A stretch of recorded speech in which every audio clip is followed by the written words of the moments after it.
Welcome to the MistAway video training series. In this video we'll show you how to prepare a MistAway Gen 3 Plus or its predecessor Gen 3 for the wintertime. In a hard freeze, fluid trapped in the pump, valves, nozzles and fittings expands and exerts tremendous pressure on the components that can shorten their life. Some components, like a flow meter in the tankless unit, can split and leak the next time the unit runs.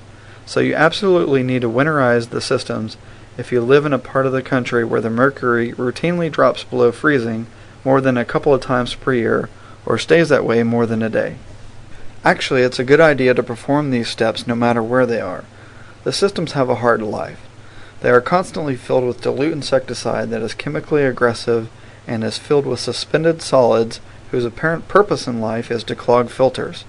Additionally, variations in local water chemistry can create unpredictable biological activity that can also wreak havoc on the units and the nozzle circuit. Flushing the system with fresh water and routinely cleaning or replacing the various filters, such as the water supply on a tankless unit, pump intake, pump discharge, and nozzle tips, is a giant step towards ensuring that the system will remain healthy and effective. To winterize your tankless unit, you'll need a few tools: a pair of channel lock pliers, paper towels, and all-purpose cleaner. There are 5 steps to winterizing a MistAway tankless system. In this video we'll demonstrate and review each of the following steps. Flush insecticide from the coupler, dosing pump, and insecticide flow line. Flush pump and agitation valve. Clean the batch tank. Evacuate fluid from the solenoid and flow meter. Use compressed air to blow out the nozzle circuit. Step 1.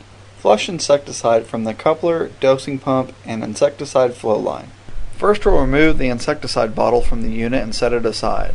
Remove the plus cap and place it on a separate bottle that only has fresh water. Snap the fresh water bottle and plus cap back into the coupler. Next, follow the sequence to execute a manual charge. This process will activate only the bellows pump and flush it with fresh water. Press menu and scroll down to maintenance. Press the green enter button to go into that menu. Use the down arrow and scroll down until you get to CHG, which stands for charge. Locate and press the green enter button for 5 seconds. Doing this will activate and charge only the bellows pump. The duration for this charge function will be based upon what dilution rate your machine was set up for. Run a complete charge using only fresh water. You'll know you successfully activated the bellows pump because dose would be displayed on the countdown. Let the dosing cycle complete its entire duration before continuing. Press the release button on the coupler and remove the fresh water bottle from the coupler. Next, you'll remove the plus cap from the fresh water bottle and reinsert only the plus cap into the coupler. Execute a manual charge just as we did before with the fresh water. Doing a charge with only the plus cap installed will force air into the line, evacuating as much fluid as possible from the insecticide line. Step 2. Drain the batch tank, flush pump, and agitation valve. This next step requires us to drain the internal batch tank of dilute insecticide in accordance with the label instructions and local regulations. Press the red menu button and use the down arrow to scroll down to maintenance. Press the green enter button to go into that menu. Once you are there, press the down arrow again until you get to DRN, which stands for drain. Press and hold down the green enter button for 5 seconds to activate this feature.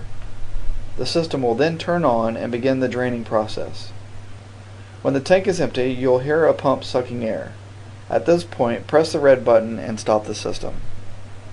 Once the system batch tank has been emptied, run an inspect cycle to flush the batch tank and nozzle circuit with fresh water. To do an inspect cycle, press the red menu button 1 time and use the down arrow and scroll down until you get to maintenance. Press the green enter button to go into that menu. Then press the down arrow until you get to INS, which stands for inspect. If you have a zone kit installed, you will see INS 1 and INS 2. Activate the inspect cycle from either of these zones by holding down the green enter button for 5 seconds. Do an inspect cycle for each zone installed. During the last inspect cycle, turn off the valve at the faucet and disconnect the water supply tubing at the water inlet. Once this has been completed, allow the batch tank to run empty and press stop. Step 3. Clean the batch tank. Since the unit is empty, now would be a good time to clean the batch tank and float switch. It's suggested that you clean these two items at least once a year. To do this, we need to get inside the unit. Locate and remove 4 plastic thumb screws that are surrounding the controller and 4 thumb screws that are in each of the 4 corners. The controller is the brains of the unit and is the module that has the display and button. With the 4 thumb screws removed, pull the controller out from the resting position. When pulling the controller out in an upward motion, you will notice that the wiring harness is attached. Maneuver the controller back through the hole that you just pulled it from. The batch tank that we'll be working on will be on the right, so find somewhere on the left to rest the controller gently. Remove the black plastic shroud up and out of the system. When doing this, be careful that the dosing pump is still attached to the coupler. There should be enough tubing to lift it up and out of the system and lay it over the left side of the walls. Once you have done this, you'll have access to the batch tank and mixing vessel.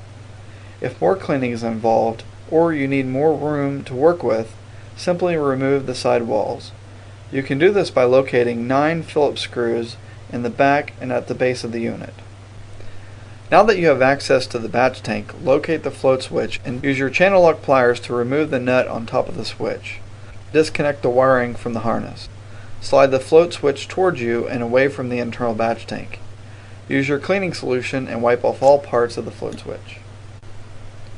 Once the float has been removed, wipe down the batch tank and remove any residual that has been left behind.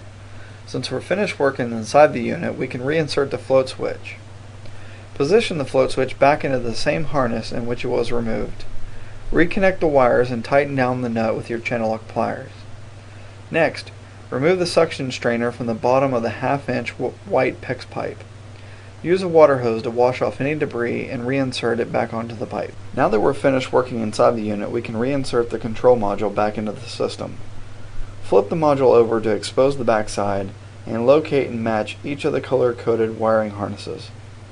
Ensure that all connections are firmly seated before moving forward. Once you have all the connections seated, take the module and shroud and put it back into place. Step 4. Evacuate fluid from the solenoid and flow meter. In this next step, we'll need to drain all the fluid from the flow meter assembly. To do this, verify that the 3/8 inch water line is shut off and disconnected. On the controller, scroll down to Maintenance and then locate WINT, which stands for winterize. Hold down the green button for 5 seconds. Doing this will activate the solenoid valve to the open position. To drain the water, tilt the unit to the right and you should see water trickling out. Step 5. Use compressed air to blow out the nozzle circuit. Next, use a portable air compressor to evacuate as much fluid from the nozzle circuit as possible. MistAway Systems carries an adapter that connects the 1/4 inch line to the air compressor hose. Simply unscrew the last 2 nozzles on the nozzle circuit and turn the compressor on. This will force air through the lines, blowing out as much fluid as possible. It doesn't take long to do this, and it isn't necessary to remove all the fluid.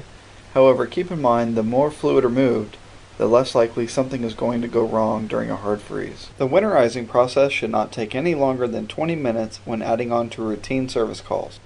With that being said, let's review the tankless winterization steps. Flush insecticide from the coupler, dosing pump, and insecticide flow line. Then flush the pump and agitation valve. Clean the batch tank. Evacuate fluid from the solenoid and flow meter. Use compressed air to blow out the nozzle circuit. If you follow all the winterization steps in your manual and in this video, you should have a smooth system startup in the springtime.